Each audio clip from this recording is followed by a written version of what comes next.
ವಾಲ್ಮೀಕಿ ನಿಗಮ ಹಗರಣಕ್ಕೆ ಸಂಬಂಧಪಟ್ಟಂತೆ ಈಗ ದದ್ದಲ್ಗೂ ಇಡಿ ನೋಟಿಸ್ ರವಾನೆಯಾಗಿದೆ. ಡೀಟೇಲ್ಸ್ ನೋಡ್ತಾ ಹೋಗೋಣ.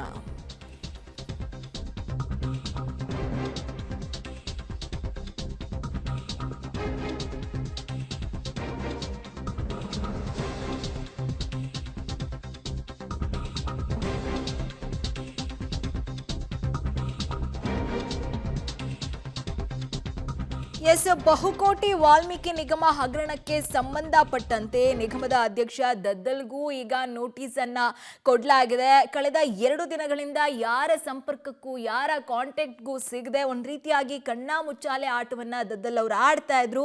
ಇವತ್ತು ವಿಧಾನಸೌಧಕ್ಕೆ ಕೂಡ ಸಿಎಂ ಸಿದ್ದರಾಮಯ್ಯ ಅವರನ್ನ ಹೋಗಿ ಭೇಟಿಯನ್ನ ಕೂಡ ಮಾಡಿದ್ದಾರೆ. ಜೊತೆಗೆ ಸ್ಪೀಕರ್ ಅವರನ್ನು ಕೂಡ ಭೇಟಿ ಮಾಡಿದ್ದಾರೆ. ಆದ್ರೆ ಈಗ ವಿಶೇಷ ಏನಪ್ಪಾ ಅಂದ್ರೆ ಈಗ ಅವ್ರಿಗೂ ಕೂಡ ಇಡಿ ನೋಟಿಸ್ ಅನ್ನ ಕೊಟ್ಟಿದೆ.